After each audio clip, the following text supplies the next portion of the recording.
Ah, on n'est pas bien là les potos, on s'attaque à un petit tuto que vous m'avez demandé depuis je crois, je sais pas, plusieurs années je crois. MJ, quand est-ce que tu vas nous parler de la saturation? Et oui, et bien voilà, le moment est arrivé, je me suis dit, quand même je peux pas vous faire attendre plus longtemps. En réalité, la saturation, la distorsion, c'est des notions bon, qu'on utilise dans la prod. Si vous êtes assez avancé en prod, vous vous servez certainement de ces outils tous les jours, mais il est tout à fait possible de se servir de ces outils sans vraiment savoir ce qui se passe par-dessous, quelle est la technique ou la technologie qui fait qu'on apprécie ces saturations, on les utilise au quotidien dans nos opérations de musique production et dans le mixage, dans le mastering, etc. etc. Vous allez voir que c'est un sujet vaste. Je ne vais pas pouvoir tout vous expliquer dans un seul tuto. Donc, dans ce premier tuto, on va parler de la saturation dans son côté harmonique distorsion, d'accord? C'est-à-dire comment se servir des saturateurs. Et vous allez voir qu'on va commencer par définir ce qu'est un saturateur, parce que qu'est-ce qu'un saturateur? C'est vrai, on a des plugins de saturation, mais vous allez voir que énormément de matériel ou de machines peuvent saturer. On peut faire saturer potentiellement tout composant électronique. Donc, qu'est-ce qui peut saturer?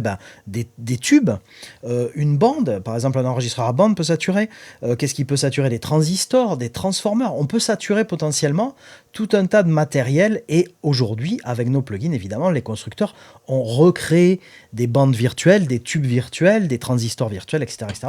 On va regarder tout ça, on va voir ce que ça implique. On va voir ce qui se passe lorsqu'un élément sature, qu'est-ce qu'il advient, pourquoi on aime ça, à quoi ça peut nous servir dans la production musicale et dans le mixage. Ok, donc, tout un programme. Et dans cette première partie, on va regarder donc l'aspect coloration, l'aspect comment donner du grain, comment donner un côté professionnel finalement à vos mix grâce à la disto. Et c'est vraiment, je veux dire, vous pouvez utiliser la disto pour mettre sur absolument tous vos instruments, et vous allez voir que c'est même une clé, parce que j'ai ici par exemple un petit multipiste, et là je vous fais écouter ce que donne cet instru vite fait avec 5 ou 6 thèmes sans aucune saturation mise en place.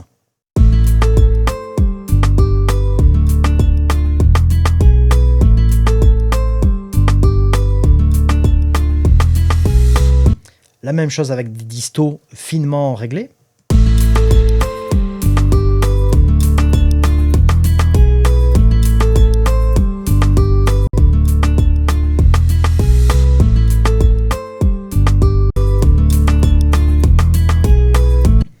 Alors évidemment, on dirait toujours quand on sature les éléments, même si j'ai fait du level match, hein, donc je vous réfère à mes tutos pour savoir ce qu'est le level match si vous ne savez pas, mais j'ai fait du level match, donc c'est-à-dire que si on prend le limiteur qui est sur les éléments saturés et qu'on compare avec le limiteur qui est sur les éléments non saturés, vous allez voir que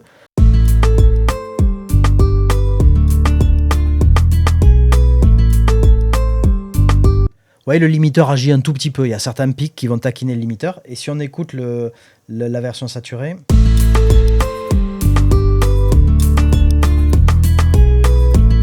on est même moins fort. C'est-à-dire que le limiteur ne travaille même pas. Vous voyez ce que je veux dire? Donc, c'est-à-dire que la version saturée sonne plus produite, plus jolie, plus enhancée, plus compressée. Vous allez voir pourquoi. C'est tout à fait normal lorsque vous saturez que ça sonne plus compressé. Donc, un petit peu plus fort que la version non saturée, et pourtant, au final, sur notre master, le limiteur nous indique que c'est moins fort. Et tout ça, je vous l'explique aussi dans Kickbass Production, puisque ça fait partie intégrante des techniques de Kickbass, ainsi que dans Limiter Clipper Ultimate. Voilà. Mais on va en reparler aujourd'hui un petit peu, de l'aspect compression de la saturation. Vous allez voir que la saturation n'a pas qu'un aspect fréquentiel, elle a aussi un aspect dynamique, et vous allez comprendre pourquoi dans un instant, ok?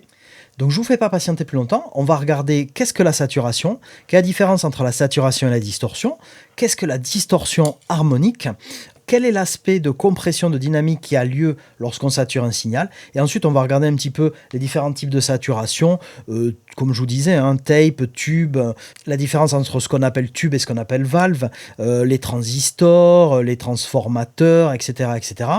Le summing, l'aspect distorsion au travers d'un summing, au travers de matériel outboard comme par exemple des compresseurs, etc., etc. Et puis on va regarder évidemment un petit peu tous les plugins qui sont, enfin tous non, parce qu'il y en a des centaines, mais on va regarder certains plugins qui sont à notre disposition pour réaliser finement et joliment ces opérations de saturation. C'est parti.